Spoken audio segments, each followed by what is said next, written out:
rental at a time, and this is a live stream Saturday afternoon because somebody asked me a question in our Saturday live stream, which is something I like to do, obviously, every Saturday. Hence, it's a Saturday live stream. See what I did there? Yeah. Sometimes I crack myself up. Anyways, somebody in the group asked about my thoughts about Fannie and Freddie extending the multifamily forbearance indefinitely.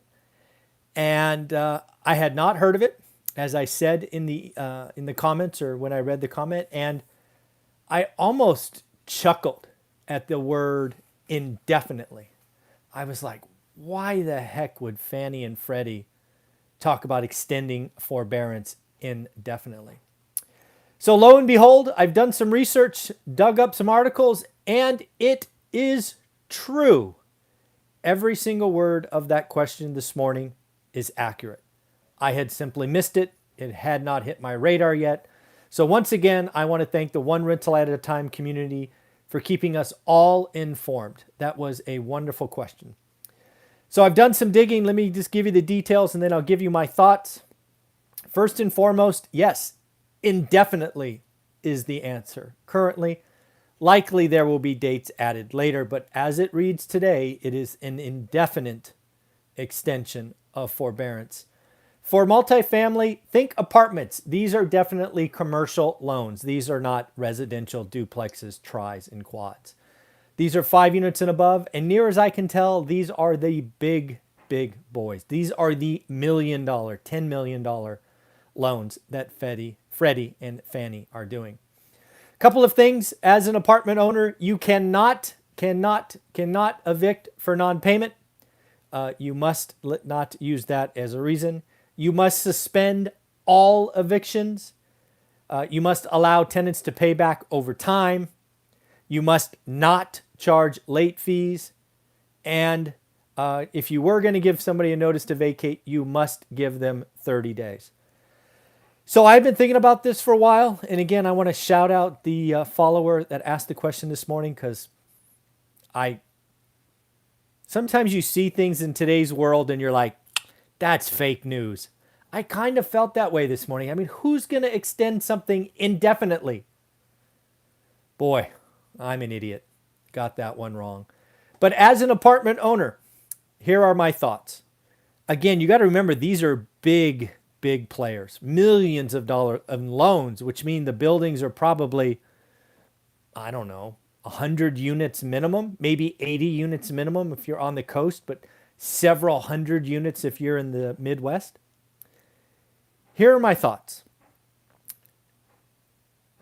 The only owner that I think signs up for this is someone who is in financial distress. I have heard examples of apartments getting together and doing cancel rent, thanks to some of our politicians pushing that idea. Some apartment buildings have taken that to heart and they have almost organized a collective to not pay the landlord. In that case, the landlord is in a really bad spot. And frankly, my opinion, any landlord who takes this forbearance is still likely to lose the building. This is why. What a lot of people don't realize is operating a multifamily apartment building of that scale, you are spending about 40% of rent collection on things not called mortgage payment. Taxes, insurance, maintenance, legal fees, capital expenses when people's ACs go out. So if you are a landlord of a multi-million dollar building, hundreds of units, and none of them are paying, this forbearance buys you some time. Maybe you get some money kicked in from this $45 billion set aside. But my guess, you lose the building. Because even if your mortgage is in forbearance, your taxes aren't. Good old Gavin Newsom still wants his taxes, and he's the governor of California, for example.